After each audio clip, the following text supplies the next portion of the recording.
Programang ito ay rated SPG. Striktong patnubay at gabay ng magulang ang kailangan. Maaaring may masiselang tema, lengguwahe, karahasan, sexual, horror o droga na hindi angkop sa mga bata. Mga kabatang Quiapo, kumusta? At welcome back sa aking munting channel. Narito ang aabangan natin sa FPJ Batang Quiapo. Pag-uwi ni Rigor sa kanyang bahay, nadatnan niyang wala na si Marites, kaya galit na galit siya sa kanyang mga kapitbahay. Isa-isa niyang tinanong ang mga ito kung may kinalaman ba sa pagkawala ni Marites sa kanilang bahay. Ngunit walang umamin ni isa sa kanila. Sa galit ni Rigor dahil wala nga itong umamin, isa-isa niya itong binugbog. Wala nang pakialam si Rigor na para bang isa siyang demonyo. Takot na takot ang mga kapitbahay ni Rigor dahil sa kanyang ginawa. Isa sa kanila ang umamin kung saan si Marites nagtatago. Kabilang banda, na naginip naman si Ramon kay Marites. Pansin naman ni Tanggol ang pagkabalisa ni Ramon habang natutulog ito.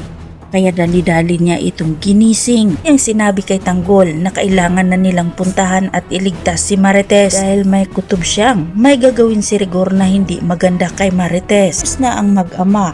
Naghanda na sila para puntahan ang lugar ng San Dimas saan ang bahay ni Rigor di magiba. Mantala, agad ngang pinuntahan ni Rigor ang bahay kung saan nagtatago si Marites. Sa labas pa lang ng bahay, makikita na ang mukha ni Rigor na para ba itong demonyo.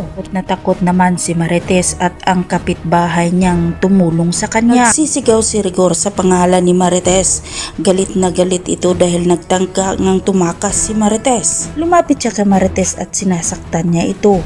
Paulit-ulit niyang sinampal si Marites. Sabing hindi na niya makikita si Ramon, uni isa sa kanyang pamilya. Dilim na rin ang paningin ni Marites dahil sa pamumugbog ni Rigor, kaya nakahanap ng pagkakataon si Marites na makabunot ito ng kutsilyo. Kinasanan niya si Rigor, ngunit mabilis na naagaw ni Rigor ang kutsilyo. Lalo lang nagagalit si Rigor, kaya dito na niya sinakal si Marites. Namimilipit na lang sa sakit si Marites sa ginawang pangsakal ni Rigor sa kanya. Pang si Ramon at Tanggol nakarating naman sa lugar kung saan ang bahay ni Rigor. Tanong si Tanggol at nagpatulong sa kanyang mga kapitbahay para matulungan at mailigtas na niya ang kanyang nanay. Abutan pa kaya ni Tanggol at Ramon na ligtas si Marites na ngayon ay sinasakal na ni Rigor sa galit?